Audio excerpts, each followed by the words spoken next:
Welcome to the Red Flex, the only place that is exclusively inclusive. And what an honor this is, a great privilege.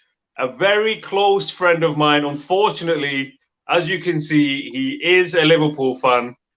But we will get on to that. Chris, thank you very much for coming on the Red Flex. Thank you for having me. I'm looking forward to it. We've got a lot that we want to cover today. We're going to go through some of the most iconic moments in what is going to be the biggest game that I can remember for a long, long time. I've personally watched a Liverpool Man United game with Chris as well, and that game didn't turn out well. I'm sure we'll cover that as well briefly. Of course. But the very first thing that I want to ask, let's get straight to this video. Chris, what does this rivalry mean to you? Liverpool, Manchester United? For me, and I think any true Liverpool or United fan would say, it's the derby. Not Liverpool, Everton, not Man United, Man City. Liverpool United is the one. It's the history of the two clubs, the fierce rivalry, located close to each other. It doesn't get any bigger for me. Bigger than the Everton game? For me, as there is more of a hatred and animosity between Liverpool and Man United, and I would rather do the double over United in the Premier League season than Everton. You know, I think Everton, you feel sorry for them as a club. You know, they want to. They're not having too bad of a season this season. They're not, but it's like you now have these false title aspirations, and then it's our job to change that come the weekend. Fair enough. All right, let me try and dissect this a little bit then. What is your earliest memory of a Liverpool United game? I think my earliest memory was probably the Gerrard era. So great era then. I think it was just he laid the foundations for the success that came after that. You know, I think Rafa Benitez, he took over a squad that Gerrard really laid the foundations and got us back to winning cups again, which was important. But I think it would be the John Onorisa free kick. I remember that, unfortunately. Absolute pile driver. 3-1, I believe. Yeah, I'm sure Taibbi was in that, though, so it doesn't count. I can't remember. He's too short. He shouldn't be in goal. Yes. No, Barthez, good keeper. But yeah, that was probably my earliest memory of a Liverpool Man United game. All right. What's your best memory then? What was your best ever result against United? I think you know what I'm going to answer this already. So it's going to be the 4-1 at Old Trafford.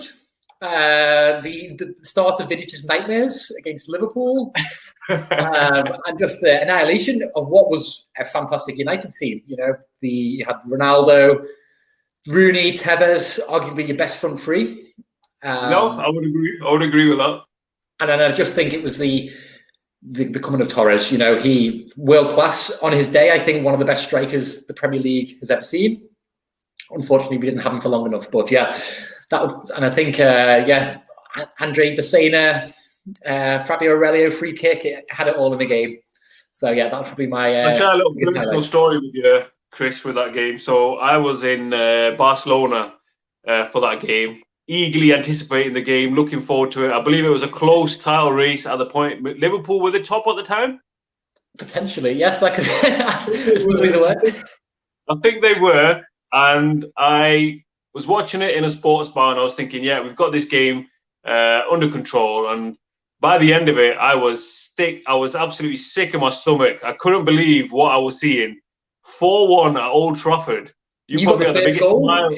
You got the first goal, if I remember. Ronaldo penalty, took the lead. Yeah, and I thought it was just the inevitable was going to happen. Was that the game Gerrard kissed the camera? I think that could have been the game Gerrard kissed the camera, which just, adds to the effect of it all. Another memorable moment of the Liverpool United rivalry. For me personally, yeah, that's probably one of the worst experiences. But I'd love to know what is your worst memory of this game? What will give you the most pain? I think for me would be the Gerrard sending off. A game of where 1 in 60 seconds. So that was flying around at the time. I think the game for many reasons. As a Liverpool fan, you play Gerrard against Man United from the start. bringing it on at half time just shows Brendan Rodgers maybe knowledge. Why was he on the bench? I think there might have been a vie for power, and Gerrard was getting towards the end of his career as such, and Rodgers was trying to make his stamp as I'm the authority, I'm the manager, and then the game wasn't going well. When you bring him on at half time, he makes an absolute worldie of a first tackle. Like, I can't remember against it. Was maybe Mata. It was under Herrera. It was under Herrera. To be fair, the first tackle, he took out. He didn't help Gerrard's cause. He went down like he'd been shot. Yeah. I mean, and he jumped in. I think it was. It just shows the fire and passion that Gerrard has, for that game, for that rivalry as well. He was maybe too fired up, and then being made he's on the bench to come on at half time. He wanted to get in the game, make his stamp, for better words.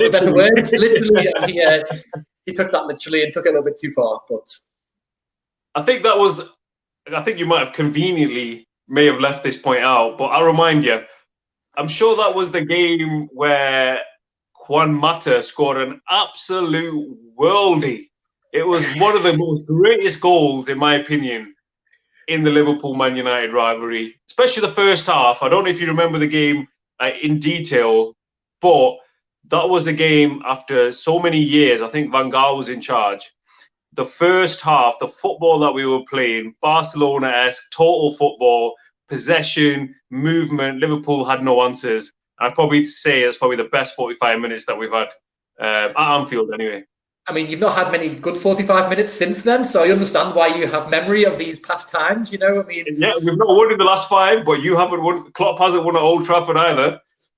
That's true, and I think we have difficulties going to Old Trafford still, and same at Goodison Park, to be honest with you. It is still a derby, and I think even in United's era of success, when you were the better team and had the better squad, Liverpool would always turn up for them games and give you a good battle. So, and now with you being top, but anyway, we'll get on to predictions soon. But we'll get on to that. Another memory, another painful memory. We are going to get to more positive ones for the United fans. I thought, let me get Chris with a little bit of happiness. Let me get him a little bit of momentum, and then we'll break him down afterwards. Danny Murphy, was it 2 years on the bounce? He scored a free kick at Old Trafford. Yes, I think both finished 1-0. Yes, both finished 1-0. Yes, is he a hero in Liverpool still for that?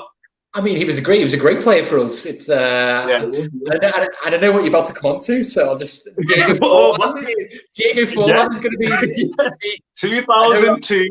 Diego Forlan, one of the greatest strikers in the history of Manchester United, scored 2 of the greatest goals at Anfield. I believe, was it at the Kop? No, it might not have been at the Kop end. Chris, was it at the Kop end? I just remember the name and I remember the goals he scored in around 2002. One thing he did for United, I think that was the only thing he actually ever did for United. I think they probably were the only 2 goals that he actually scored, but he's still a legend at Old Trafford for that. Another memory, 2006, let me take you back to 2006, Old Trafford. 0-0, approaching the last embers of the game. Rio Ferdinand smashes a volley in, but all the back pages had the image of Gary Neville, who eventually found the club badge on his shirt and started going crazy. Do you remember that match? And how is actually a good question that I wanted to ask you? Gary Neville and Jamie Carragher. Me personally, I love watching them. It's entertaining. You could tell that there's a real bromance going there. But from a Liverpool fan, is it strange to see that? I mean, I shouldn't be admitting this on live stream, but Gary Neville, who has been hated by Liverpool fans for a long time, he is a good commentator. And I think the banter, the back and forth they have, and I think that they've gone from being such rivals to being co-hosts makes it even more entertaining for us as fans. So, rivalry aside, yes, I think he is an excellent commentator. I think with Carragher and Neville, obviously, if you look at the bigger picture, this is my opinion. I think previously the rivalry between Liverpool and Man United, there was a lot of hatred, a lot of anger, a lot more intensity. But I think the bromance between Neville and Carragher is a sign of times of how maybe the rivalry's changed. Do you think it's as intense as it was? To be honest with you, the game has lost its sting because in the past few years, we have been the superior team, and I think you've come to play for a draw or not going for the win. So time will tell on Sunday. Are you going to come? You're top of the league. For this, you're just literally. No, I think Sunday is a two test. You're top of the league. You can go 6 points clear. You have to come and win that game, or try and win that game and be on the front foot. And it'd be a sad day if you manage to break the record at Anfield and take the win. That would be. We are gonna come to that very very shortly. Another little blast from the past. Little I'd say a good couple of years. We've mentioned it before. Fernando Torres and Vidic's rivalry is something that I think in the modern day rivalry of Liverpool Man United, I think everybody remembers. I think a lot of people maybe go over the top and say Torres got the better of Vidic, in my opinion. Maybe once or twice, yes. But what a great rivalry that was. That was everything that you would expect. I think Vidic got sent off 4 times maybe in a row. Maybe on fouled on Torres, I can't remember. But what do you remember from that rivalry? It's probably one of the great rivalries of the modern time. I think for me, it's had an impact on Vidic's overall legacy because he's one of the all-time greats. I think he's as a centre-back, he's one of the all-time greats. But he had a problem with Torres. The Torres-Gerrard partnership, he was unplayable at times. And I think he struggled with the pace, the turn, the agility. And to get that many red cards, it must play on a defender's mind. But yeah, it was a fantastic rivalry, which I would say Torres edged over the time. Okay, we'll have to agree to disagree on that one. Before we carry on, just a reminder for everybody, if you haven't done already, make sure you like, comment, share, and subscribe to the Red Flex. Thank you for all your support so far. We have actually reached 450 followers on Instagram. The subscribers on YouTube are rapidly increasing day by day, but thank you for all your support. One thing actually that does come to mind, Chris, actually, the Torres and Vidic rivalry, it's a little bit similar to the rivalry that maybe me and you had on a five-a-side pitch, but maybe it was a little bit more one-sided, would you say? I mean, you didn't get sent off against me, so I think it was a bit more of an even battle between myself and you. I think we both know, Chris, that is not the case. Yeah, in your time, you were a good centre-back. You had Some would say that on some occasions I had you in my pocket. This is not me. This is not me saying it. This is not me saying it at all. This is some people. Everyone has a bad day, but you still got really got what you don't. I think you do a job in your own centre-back partnership now. Maybe get Maguire out and get him maybe. No, but I do remember the five-a-side pitch. I'm not going to give Chris a disservice. He was he still is, probably still is playing five-a-side, but he's a tenacious striker, gets you goals, and his passion on the pitch is unrivaled. So if we are playing a five-a-side, again, make sure you let me know. A few other comparisons that I want to do with you, Chris, interesting ones. Who is the better player right now? Sadio Mane or Marcus Rashford? When you say right now, that's as in Mane's having a dip in form. Yeah, he's still getting in the positions. He's still creating, and he's been that successful over so long. He's not having his conversion rate's not as up, but he's still getting in the positions. So, everyone has a bad patch. So you pick Mane over Rashford? I would pick Mane over Rashford. Yeah. I thought you'd say that. All right, another one. Trent Alexander-Arnold or Aaron Wan-Bissaka? I mean, you don't really need me to answer that. He had a bad guess. Who's the better defender? You talk about, I mean, we have one of our good friends, Sahil. I'll give him a shout out. He bigged Wan-Bissaka up massively. Last year, best one-on-one defender, but the modern game has changed. They call them in Manchester. But the modern game has changed thanks to this Liverpool team. I think you need crosses, and I think our midfield is less creative, so we need assists. And I think if you're getting forward so much, you're going to leave yourself vulnerable at the back sometimes. So it's a risky game we play. So you would go for Trent, but as a player, if you're going to choose him in your team, And I think, I mean, who makes the England team? That's all I can say. You know, I think. I don't think Wan-Bissaka's in the England team, is he? I'm sure you were going to go on to that, so I thought I'd just say it anyway. All right, we'll move on swiftly from that one. Okay. I mean, just go back on that point. What is your answer? I mean, to choose. I would. But you know how I am, Chris. I appreciate the defensive side of things. You know, when we play football, I'm the guy who says I want a clean sheet. I don't want to be conceding any goals. So from that side of thing, I would say Aaron Wan-Bissaka. However, based on how you guys play, I would probably say Arnold is a better fit for your type of football. So I'm trying to be neutral here because I don't want to say Arnold. So that's what I'm going to go for. Okay. Another interesting one, Allison or David Aguirre? I think De Gea has had a fantastic career in the Premier League. On current form, you have to choose Allison, but as an overall, in legacy terms, David De Gea.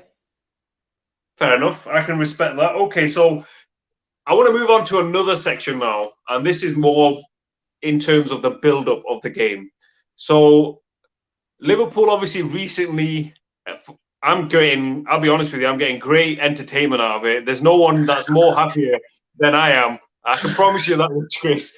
But obviously, Liverpool's recent results have not been good enough. I think we can all admit that. You drew to Newcastle. You drew against West Brom. You lost against Southampton. You beat the Aston Villa under 11s, just about. What did you make of Klopp's comments after the Southampton game? Why was that relevant? And do you think he has a point? In terms of what? Which point are you referring to? In terms of the comment about how many penalties Man United have got compared to how many Ole has got in his tenure at Anfield. A bit strange for me personally. Not biased, but just from a footballing point of view, I thought it was a little bit strange. I mean, there's been a few soft decisions gone United's way. Don't get me wrong, you've had a few penalties, 1-0 wins. Luck has been on your side overall in terms of injuries. For me, as a manager, he doesn't like losing and he's not used to losing. So comments like that, it's down to yourself. You have to deal with your own issues and your own problems. You can't be worrying about what the other team are doing. So that would be my answer to that, really. Very diplomatic. I think you took the leaf out of my book there. Just in relation to that, though, not so long ago, this is from Liverpool players I'm quoting now. Obviously, Matt Le Tissier said in the 1970s and 80s, Phil Thompson told him this, Liverpool legend, great Liverpool defender, said that Liverpool used to influence the referees in that time. Graham Souness recently, when you beat West Ham 2-1, said that it was a soft penalty, maybe even suggesting that Salah dived for it. 2009, this isn't a Rafael Benitez or Van Gaal type of rant, by the way. This is just wanting to get your opinion. Yes, no problem. 2019, Sadio Mane, in the lead up to Man City versus Liverpool, said that he would dive if he had to get a penalty. And this was Mane's word. So Can you understand why there's been a big kind of media frenzy about why Klopp is saying these kind of things? But I think you'll agree with me, this is a problem with the modern game overall. Oh, yeah.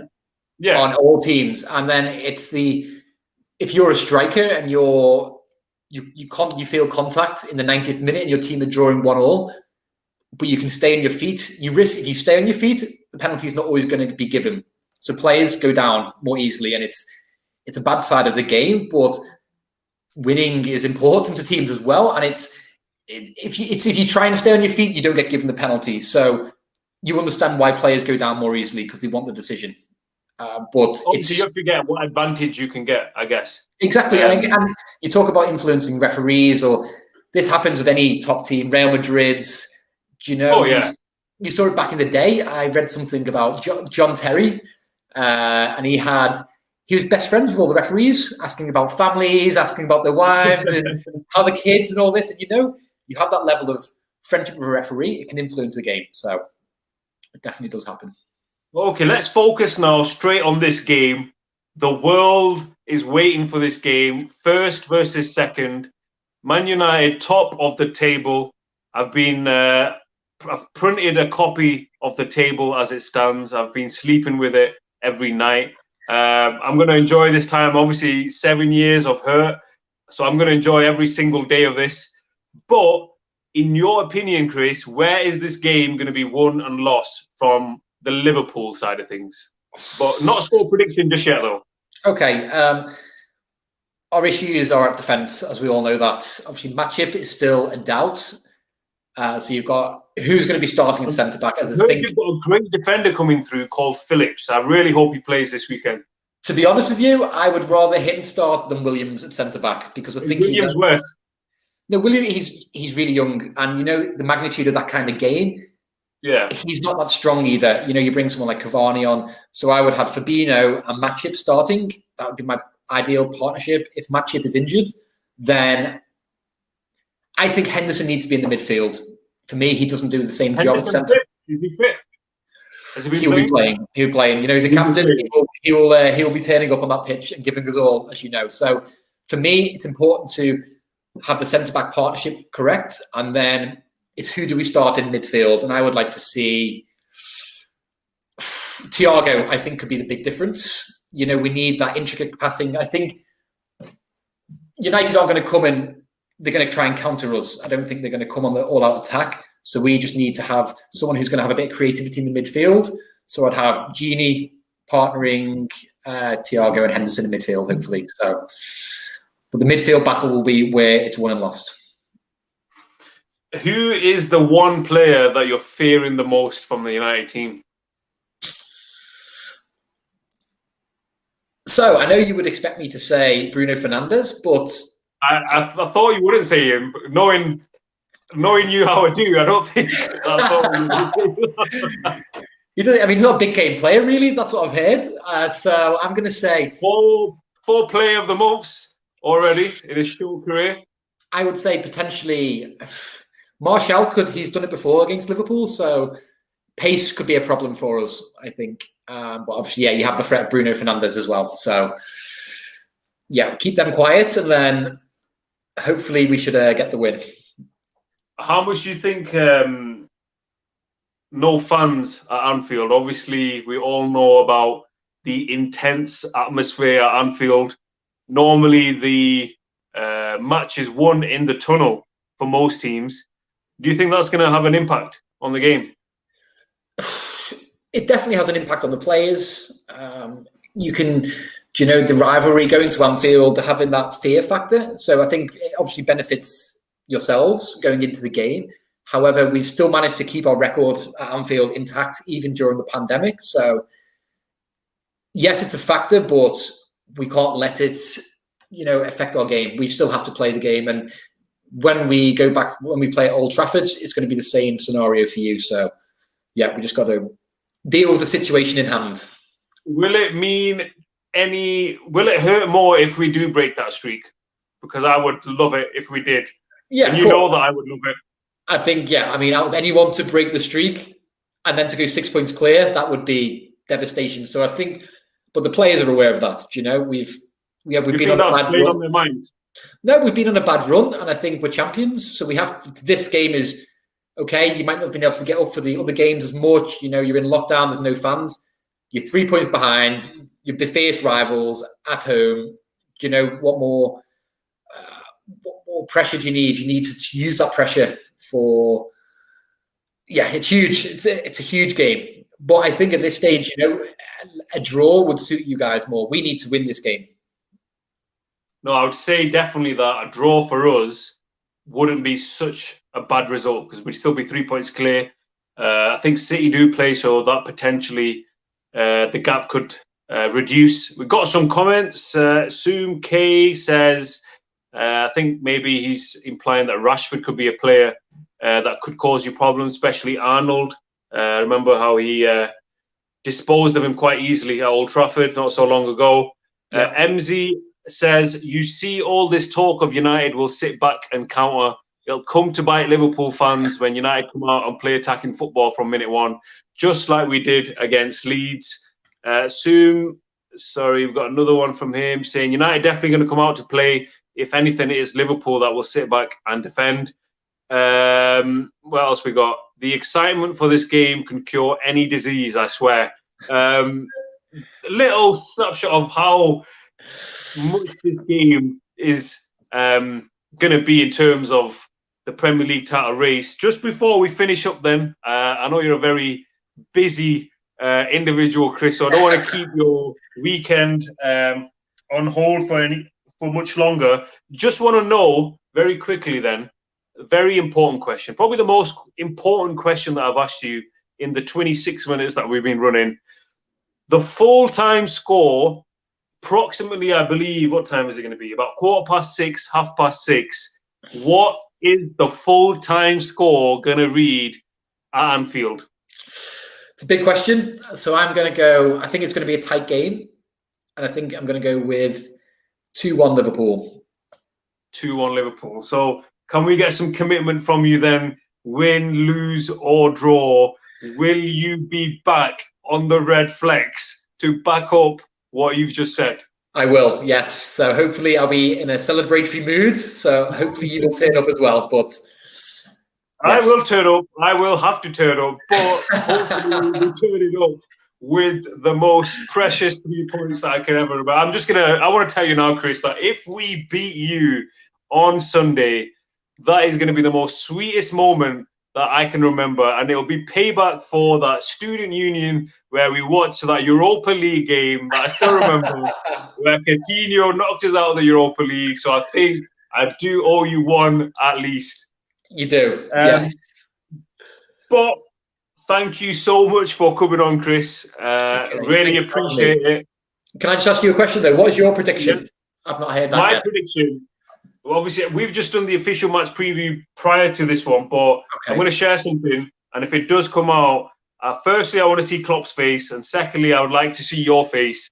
The full-time whistle, in my opinion, and I really, really hope, is going to be Liverpool 0, Man United 1, Bruno Fernandes with a 90th minute penalty, controversial penalty as well. And I want that camera to go to Klopp's face, and I want to see what his reaction is, because I think it's going to be priceless. Imagine the social media after that game would be insane. It would be absolutely insane. And even you want to see it as well, Chris. There's a little part of you that wants to see it. Admit it to us on the Red Flex. Admit it to us that you want to see it. No, I can't admit that kind of thing, but we will see what happens on Sunday. We shall see, indeed. Liverpool versus Man United, the biggest game, as I said, probably of this decade. Make sure you tune in to the Red Flex for all the match reactions. Again, a big thank you for Chris for coming on this very special episode. If you haven't done already, make sure you like, comment, share, and subscribe to the Red Flex. We've got so much more coming up in what's going to be a massive, massive game. But until then, thank you for watching,